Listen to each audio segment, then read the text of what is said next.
Hello, friends, and welcome to today's Level Up conversation. Whether you're tuning in live or joining me on replay, thanks so much for making the time. Happy Thursday. Let's get started. Welcome to Level Up with Winnie's son.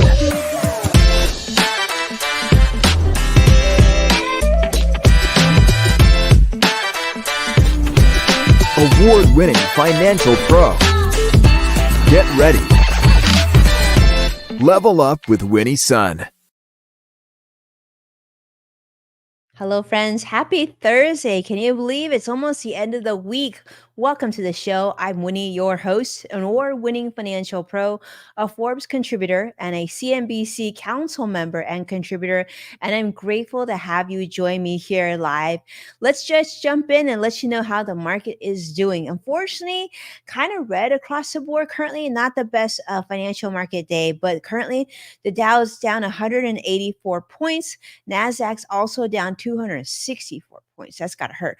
And the S&P 500 is down 46 as well. I want to say a big welcome and hello to Joshua. I see CrossX Fighter joining us on YouTube Live. Thank you so much for making the time. And let's get started. It's been quite a bit of news going on. If you didn't know already, many of you may be watching the different political news, right? I think the Democratic National Convention is ongoing. Republican National Convention has just finished up not too long ago. And really a lot of stuff happening in that front. But we're not going to touch on that too much. We're going to talk about some financial news, business news happening that I just want to make sure that's on your radar. And the first bit of news is, of course, today's market activity. We see a pullback on the S&P 500 as well as the Dow and the Nasdaq with considerable declines in some areas. Now, a lot of investors continue to be paying attention and looking to see what Fed Chairman Jerome Powell is going to say on Friday at the annual Jackson Hole Economic Symposium. Of course, we're hoping to hear more information regarding future rate cuts, how deep of a cut it'll look, and all that stuff, and if it's still on track for September. So I don't know. That's what we're seeing so far. And then, of course, there's a lot of news about who will be on which cabinet, who will be if former President Donald Trump is reelected, who will be on his board, and if Vice President Kamala Harris is elected president, who will be on her board as it pertains to who will be monitoring financial affairs for the United States. Now, speaking of big changes, if you didn't know already, CEO of Starbucks, that recently was changed. And so the new CEO has been chosen, Brian Niccolo, who many of you know, we talked about him last week. He's going to be joining Starbucks. But the big news that people keep on talking about at the coffee giant isn't so much just like his compensation, his experience. We know he came from Chipotle, but people are talking about this new trend that he seems to be embracing called super commuting. So what is super commuting? Now you've heard about going back into the office. You've heard about hybrid work where you kind of do a little bit of both. And we've talked about complete work from home. Well, super commuting is when you basically do quite a long commute to get to work. So this is what he's going to be doing. He's going to be staying in cozy Newport Beach, Southern California, not too far from where I'm at currently. And he's going to be commuting to Seattle, which is where the corporate office for Starbucks is. And he's going to be using their corporate jet rather than relocating to, the Pacific Northwest. Now, of course, his annual compensation is going to be $1.6 million. And of course, there's potential bonuses that are going to be between $3.6 million to $7.2 million and up to, get this, a whopping $23 million in equity awards. But one of the things he said, in order for him to change companies, to leave Chipotle, he would need to have the flexibility of remote work. And just so you know, he actually requests the same when he's worked at previous companies, and it's worked out quite well for him. But in this particular case, of course, farther from Seattle, but he will be working out of the Seattle office for at least 3 days a week, and the rest of the time at his remote office here in beautiful Newport Beach. Now, this arrangement is just highlighting sort of the increasing need of executives, employees, everybody who works, of the need of more flexibility, and now more flexibility granted not just for your typical employee, but also for top executives. So if you want to attract top executives, especially someone of his caliber, and by the way, if you're wondering, he's in his 40s, this is something that's very important to him as a parent of younger children. So the company, of course, views this work arrangement as really kind of a risk, but a smart risk in order to revive the struggling performance. And they're really hoping that given his extreme track record at companies such as Chipotle, that this will help bring Starbucks back to dominance, I guess. But I'm curious to see how you feel about this. I wanted to share this with you because I think it tells a bigger story. It's not just about an executive with a big paycheck and deciding to, super commute and whatnot, but it's really underlining the importance of people having flexibility of where they work, when they work, and how they work, and just that one size doesn't fit all. So it'll be interesting to see if this trickles down and is adopted by other executives. We certainly know that there are a lot of executives that don't work in their headquarters, right? We knew, especially in the early part of the pandemic, many CEOs worked in Hawaii and but their headquarters were in Silicon Valley. That's not a new thing.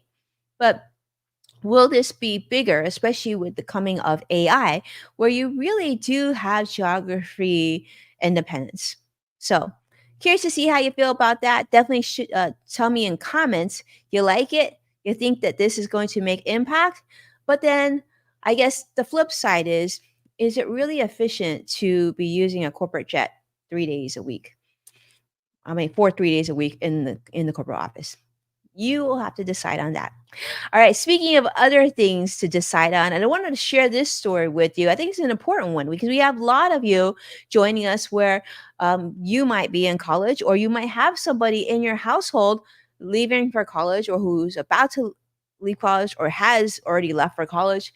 This is a story shared at USA Today. Now, if you remember, if you've graduated like I have, that in college they often offer student health insurance.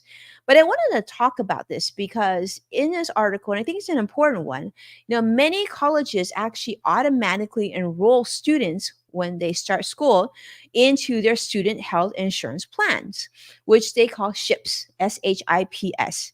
Now, I remember when I was in college, I did this, but of course, the costs were a lot more affordable than they currently are. Now, on average, annual fees for this program at public colleges ranges about $2,924 versus at private institutions, you're talking about $3,874. So this is not a small amount of money, but it's important to note that in some cases, it may not make sense for your student to have this sort of insurance.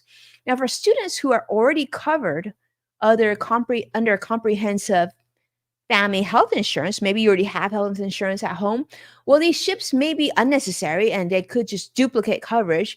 And let's be honest, kind of expensive. We're talking thousands of dollars, not just, $20, $30. So to avoid these ship fees, students typically have to complete a waiver process, proving that they in fact do have adequate health insurance. And also schools will often send multiple reminders, but many families just don't look at them and just let it be. And sometimes that could mean that you're paying health insurance on two different platforms and twice in terms of costs, if not more. Now, colleges, of course, require students to be insured. That's reasonable, but they don't necessarily require that your student needs to enroll in the school's plan, these SHIP plans. And it's often misunderstood by many families that you actually do have a choice. Now, these plans, of course, could be beneficial for students with chronic health issues, international students, and of course, those who are attending a school which is maybe out of state or quite a distance from home, where their current health insurance maybe doesn't give them enough coverage or adequate coverage from what they need. But opting out might result in some cases higher out of pocket expenses for health services at college. So it's good that you do your due diligence. And if you're not sure, a great resource on this actually could be the person who sold you your health insurance. I know many companies such as ours, we have a insurance representative, and he does look into the different medical providers and hospitals just to make sure that the health insurance that we have adequately covers what we need. And so, if you have someone like that in your life, it would make sense to have them review not only your current health plan, but also the one that school is offering you, just to make sure that you have the best coverage at the best rate for you. Now, of course, not all external insurance or third party insurance, that which is not on campus, is fully accepted by campus health centers. So, you want to check on that too. So, anyhow, just want to put that out there. It's an important topic. I know we're coming live also on Modern Mom, and a lot of parents are helping their kids move over to college. I know Jennifer Garner is doing that for her daughter. So, there's a lot of excitement there as well. But let's continue on because there's more news, even if you don't have someone leaving for college. And one of the big ones is this: if you have a job, you're going to want to pay attention to this. Well, federal court has just overturned a U.S. ban on non-compete agreements. Now, this was shared on NPR.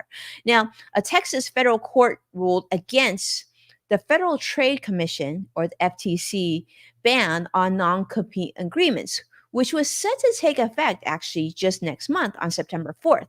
Now, the court has stated that the FTC has overstepped its authority. So, give you an idea, as many of you may know, a non-compete can be quite common in certain lines of work. I know in the financial industry where I'm at, this is actually very common. So the non-compete typically will prevent you as the worker from joining competitors, a competing company, or starting your own business even to compete against your previous employer. Now, this ban was planned to eliminate those agreements for most US based employees or workers, affecting about 30 million of us, in fact. In fact, the FTC argued that these non competes actually will harm workers by limiting job mobility and, of course, suppressing your pay and wages as well. However, businesses then say on the flip side, you know what, though? This ban would expose them to unfair competition. And of course, they're teaching and training their employees on things that they say are very, very sensitive and important information, and that this could potentially harm their operations in general. So one of the companies like Ryan LLC, which actually led the lawsuit in this particular case, raised a ruling saying, you know what though? Non-competes protect intellectual property, and they encourage us as companies to invest in our employee training. If you take them away, well, then that harms all of us. So the FTC has expressed, of course, disappointment. They're also considering an appeal, but they also emphasize that non-competes really limit economic freedom and that they also hurt workers' abilities to seek better opportunities. So, for those of you who are tuning in live with me, number one, are you subject to a non compete? And number two, what do you think about that? How do you feel about it? If you're a business owner, I want your take on that too, because obviously we do train our employees, we give them a lot of knowledge, we give them a lot of resources. Would that change the way that you train and hire employees in the future? So this ruling, of course, preserves the use of non-competes currently, and the FTC will continue to challenge these agreements. But as it stands right now, non-competes are back on the table.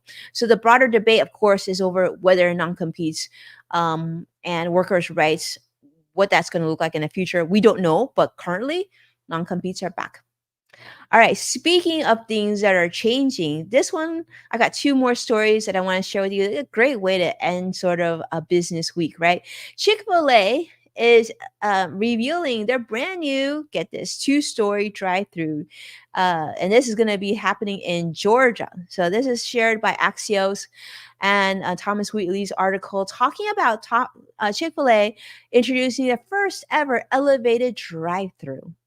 If you didn't think that, well, okay, so it's an elevated drive-through, but is a food elevated? That's your question I have for you. Now, this is going to happen, of course, in Georgia. The restaurant includes 4 drive-through lanes and a larger upstairs kitchen, which is going to double the size of a typical Chick-fil-A kitchen. 4 drive-through lanes. Wow, they must sell a lot of Chick-fil-A there. But orders are going to be delivered via a conveyor belt system capable of dispatching a meal every 6 seconds. Hello, that's exciting, right? This is the whole plan is to enhance service speed. So not only are you going to be able to order without getting out of the car, but now you don't even have to wait till you get to the window, like the food will come to you. So the drive-through sales account for about 60% for Chick-fil-A's business, and the new design, they say, plans to handle 3 times more vehicles in a standard location, which makes sense because I think even if you look at pre-pandemic, post-pandemic, during the pandemic, people just really prefer just driving through. But a lot of times you wouldn't drive through because the line would be too long. And so you're like, okay, my husband does this all the time. Okay, just park and just go in and get the food, it'll be fine. But this might just be the thing that would make it so much more efficient. So, this new layout is part of Chick fil A's broader strategy, which includes other innovative restaurant concepts such as walk up, their pickup model for urban settings as well. And let's be honest, you might be like, it's okay, I'll go in and get food. But let's talk about this next generation. We're talking younger millennials, we're talking Gen Z, then we're talking Gen Alpha. And let me just tell you, having both Gen Z and Gen Alpha in my household, yeah, they have no interest in needing to go to the restaurant just to order their food. If they could go through a drive-through, if they could order ahead, that's what they like to do. Order ahead and then go through a drive-through, that would be the way to go. And I can see that being the future too. So this new Chick-fil-A, yeah, it's going to happen and it's going to be occurring. So if you are in the area, let me know if you go through that experience and how it works. Let me know how the conveyor belt system works. In fact, if you go through this process, record it and send me the video. I'd love to see how it turns out. All right, and our lastly, I want to share a feel good story, and this is really I mean, I'm rooting for him for sure. So this is for Kevin Ford, who was a employee at Burger King. This story went viral not that long ago. So Kevin Ford, he gained fame in 2022 because he never missed a single day of work at Burger King for 27 years. But you may have seen this video. But what happened was during one of his big chapters of his working life, he was given a goodie bag as a thank you for your loyalty. And yet people just didn't think this was enough. And so there was a GoFundMe that was created on his behalf. A lot of people contributed to this. In fact, his daughter has set this up for him. And 459,000 plus dollars came into this GoFundMe, which now is allowing him to purchase he's purchased a home earlier this year, and now he's investing in his next business venture, which is a food truck. So if you remember, he first went viral when he shared a video showing sort of this very modest goodie bag that he received from Burger King after 27 years of service. And so many people just were they loved him, they felt like he deserved more. And in fact, some of the donors included actor David Spade, who even contributed $5,000 to the GoFundMe. And so, definitely he this is an exciting venture. This is a brand new venture for him. He's very excited, and yeah, so Kevin is going to have a new food truck. So I guess let me know what you think about this. I mean, it's got to make you feel good, right? So Kevin frequently shares updates on his life. He spreads positivity through platforms such as Instagram and TikTok. And he recently shared his excitement celebrating his birthday with a road trip and, of course, excitement of his food truck. So we're very happy for him. We hope the best and best of luck, Kevin, to your new venture. And hopefully you can, run that food truck and hopefully, you know, at the next 27 plus years, things will just go up from there for you. But thank you so much, my friends. Currently, the Dow is down 190 points. Nasdaq is down 290 points. S&P 500 is down 50 points. We've got up a little bit more than 20 minutes left before the market will close. But thank you so much, my friends, for being a part of today's Level Up conversation. Do me a favor, hit that like button and subscribe to stay updated on all the latest content. And to be able to watch past full episodes of Level Up with Winnie Sun, definitely check out NASDAQ, Amazon Fire, Samsung, LG, Roku, and many other streaming platforms. And when sharing an episode online, thank you so much for tagging at Winnie Sun. I really appreciate it, and I see your shares. And thank you so much for those of you who have been tuning in to Yes Factor with Winnie Sun on Apple Podcasts and everywhere else that you tune into podcasts. With that, be well. I'll see you again next week. I hope that you have a beautiful day. Take care now. Bye bye.